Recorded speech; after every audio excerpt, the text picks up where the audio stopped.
최근 2차전지 관련주가 조정을 받고 있는 가운데 국내 배터리 업체들이 다음 미래 먹거리로 계속해서 주목하고 있고 투자하고 있는 곳이자 하반기 2차전지 다음으로 우리가 주목해 볼 만한 주식은 무엇인지 함께 공부해 보도록 하겠습니다.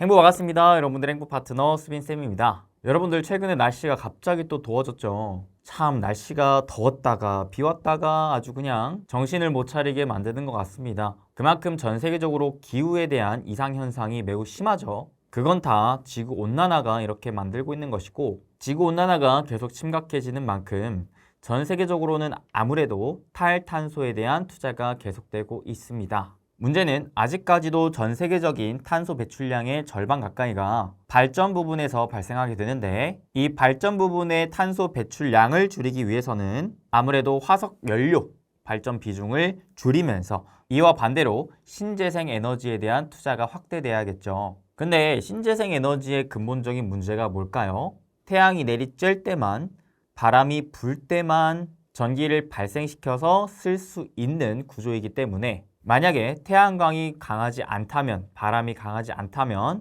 당장 내가 전기가 필요해도 쓰지 못하는 현상이 발생한다는 겁니다. 그리고 전력을 생산할 때와 쓸 때의 이 시점을 조절하지 못한다면 과전류로 인한 정전이 주기적으로 발생할 수 있기 때문에 특히나 공장을 돌려야 하는 기업체들 입장에서는 굉장히 큰 리스크로 작용할 수가 있겠죠. 그렇기 때문에 전 세계적으로는 탈탄소 시대에 맞춰서 신재생 에너지 투자를 지속적으로 확대함에 따라 추가적으로 이러한 신재생 에너지의 근본적인 문제점, 단점을 해소시켜 줄 수 있을 만한 전력 저장 장치 시스템인 ESS를 필수적으로 투자하게 됩니다. 앞으로 이 ESS 시장이 장기적으로 계속적인 성장세를 전망하고 있기 때문에 국내 배터리 업체들도 ESS 시장에 적극적인 투자 움직임을 보여주고 있거든요. 그 중에서도 LG에너지솔루션이 국내 배터리 업체 중에서는 가장 먼저 LFP 배터리를 양산해서 이러한 ESS 수요 확대에 대응하겠다는 입장을 발표했는데 LG엔솔 관계자 말에 따르면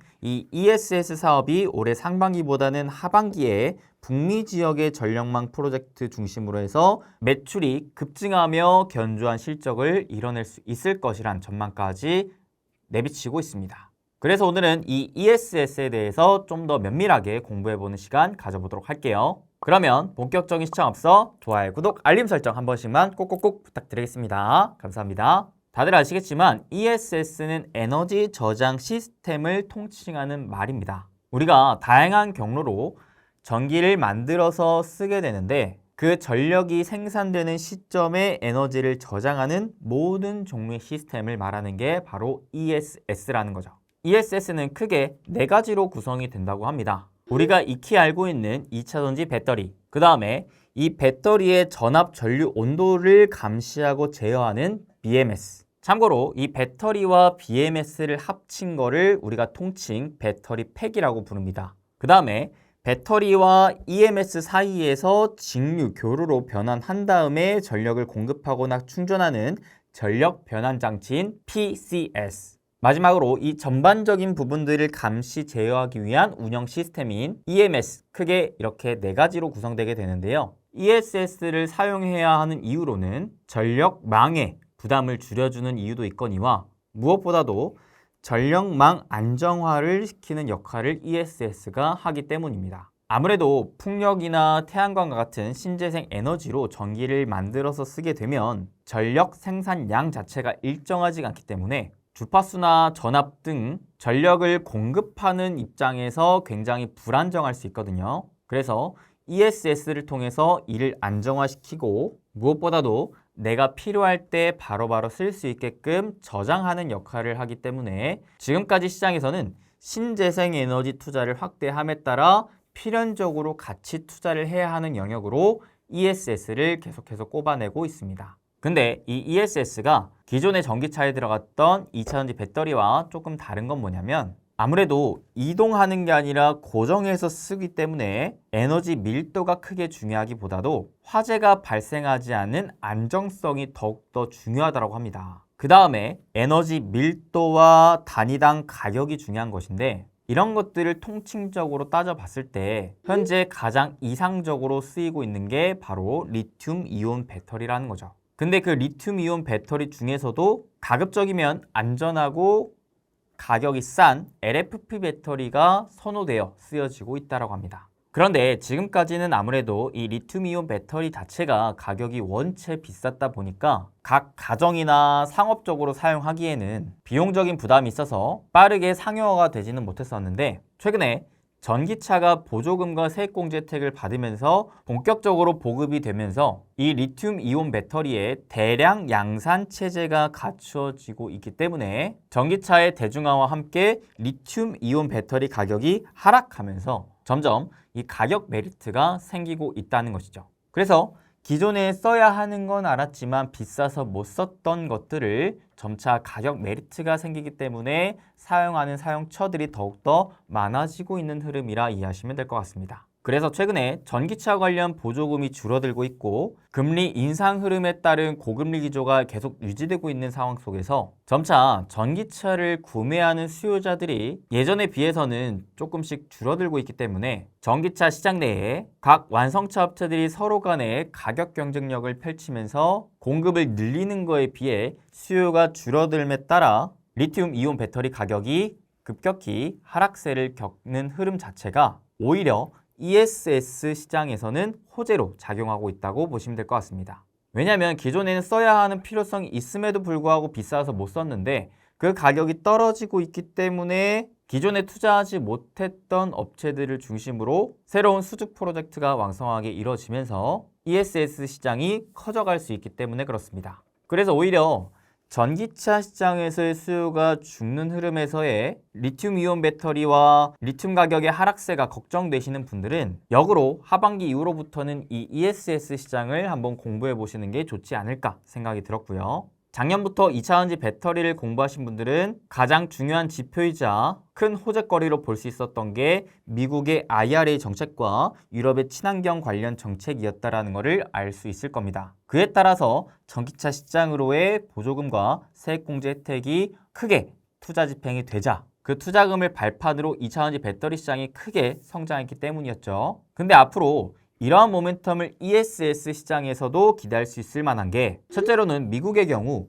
IRA 법안을 통해서 ESS 설치 금액의 15에서 30% 정도를 보조금으로 지급하고 있다고 합니다. 또한 미국뿐만 아니라 유럽 같은 경우에도 신재생 에너지에 대한 정책적인 지원에 더불어 ESS에 대한 정책 지원도 이루어지고 있거든요. 대표적으로 독일은 가정용 ESS 투자금의 30%를 보조금으로 지원하고 있고, 영국은 대규모 ESS 프로젝트의 필수 조건을 완화하면서 ESS 보급을 위한 정부 정책을 확대하고 있다고 합니다. 그리고 또 중요한 건 이 미국과 유럽 같은 경우 지금 탈세계화 국면에 따라서 가급적이면 중국 제품을 쓰지 않으려고 하는 탈중국화 움직임을 보여주고 있는데요. 전기차 관련 2차전지 배터리 시장 내에서 이러한 탈중국에 대한 모멘텀을 국내 기업들이 반사수혜를 받으면서 계속해서 좋은 흐름을 보여주고 있죠. 물론 아직까지는 글로벌 ESS 배터리 시장 내에서는 중국의 점유율이 약 80% 정도이기 때문에 현실적으로 지금 미국과 유럽이 ESS 시장 내에서 중국의 배터리를 쓰지 않는다면 공급 부족 현상에 놓여질 수가 있습니다. 그래서 아직까지는 ESS 시장 내에 중국 배터리를 적극적으로 제외하려는 움직임은 나타나지 않고 있지만 앞서 말씀드렸다시피 국내 배터리 3사 LG엔솔, 삼성 SDI, SK온 같은 경우 LFP 배터리 시장으로의 본격적인 진출과 함께 이 ESS 시장으로의 진출 역시도 앞으로 계획을 잡아놓고 있는 만큼 국내 배터리 3사가 이 LFP 배터리 양산에 대한 물량 자체를 늘려감에 따라 ESS 시장 내에서의 점유율까지 확보해 나간다면 나중에는 탈중국에 대한 모멘텀을 ESS 시장 내에서도 받을 수 있지 않을까라는 기대도 걸어볼 수가 있겠죠. 아직까지는 ESS 시장 내에 중국 업체들이 LFP 배터리를 앞세워서 전체 점유율 1, 2, 3위를 모두 잡고 있고 그 뒤를 LG에너지솔루션과 삼성 SDI가 따라가고 있는데 아직 이 두 업체의 글로벌 점유율은 15% 정도밖에 안 돼요. 다만 앞으로의 점유율을 확보할 것을 기대해 볼 수 있지 않을까 싶네요. 마지막으로 체크해 볼 만한 건 그래 이 시장이 분명 앞으로 장기적인 성장 방향성을 잡아놓은 건 알겠어. 근데 다만 지금 과연 돈을 벌고 있어? 돈이 돼? 라고 생각해 볼 수가 있겠죠. 그래서 글로벌 기업 중에 ESS만 대표적으로 사업을 하고 있는 회사가 플루언스 에너지라는 회사가 있는데, 이 회사가 글로벌 ESS 내의 1위 업체인 만큼 이 회사의 매출 가이던스를 뽑아봤는데, 작년에 비해 올해 매출을 따져보니까 분기마다 매출이 계속 상승하고 있다고 합니다. 그리고 앞으로의 매출 가이던스 역시도 긍정적인 전망을 잡고 있는데, 문제는 아직까지는 적자가 예상되고 있다고 합니다. 매출은 늘어나지만. 그렇다 보니 ESS 시장 내에 대표적인 기업이 적자를 내고 있다 보니까 밸류 계산에 있어서 기준이 될 만한 업체가 딱히 없다고 볼 수가 있어요. 그래서 앞으로 이 업체가 흑자로 전환되는 모습에 따라서 밸류 계산이 어떻게 되는지가 일단 중요한 것 같고요. 그런 흐름이 나오기 전에 국내 대표적인 업체들을 미리 공부해 볼 필요가 있겠는데, 아쉽게도 국내 업체 중에 ESS만 전문적으로 하는 회사는 없더라고요. 다만 다른 사업들과 ESS 사업을 병행하면서 매출을 꾸준하게 발생시키고 있는 업체들이 몇 개 있었으니까 이런 기업들을 표로 정리해 드렸습니다. 아무래도 글로벌 ESS 업체들의 수주가 더 빠르게 증가하게 된다면 이에 따라서 국내 ESS 관련된 밸류체인 업체들도 장기적인 수혜를 기대할 수가 있기 때문에 현재 관심도가 많이 떨어지고 주가가 바닥에 처해져 있는 상황 속에서 공부를 해볼 필요가 있겠죠. 왜? 앞으로 이 시장이 점차 커져갈 장기적인 전망이 잡혀있는 상황에서 미국과 유럽을 중심으로 이 시장이 본격적으로 커져가고 있기 때문에, 그리고 우리나라 입장에서도 봤을 때 정부가 재생에너지 비중이 큰 제주도에 대형 ESS 보급을 추진한다고 발표했거든요. 그러면서 제주도에서 첫 운영 경험을 바탕으로 ESS 활용을 전국으로 확대해 나갈 방침을 발표했기 때문에 이러한 이슈가 얼마 나오지 않은 현재 시점에서 ESS를 좀 더 우리가 면밀하게 공부를 해볼 필요가 있겠다 싶었습니다. 특히나 올해 상반기에 2차전지 관련주들이 원체 강했었고,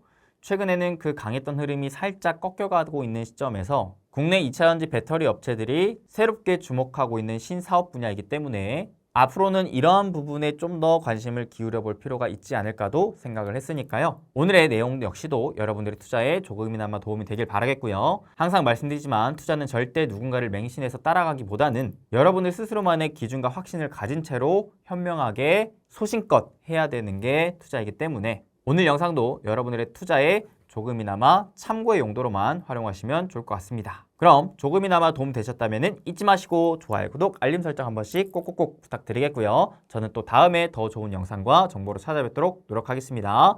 우리 여러분들 항상 건강하시고 행복되세요. 뿅!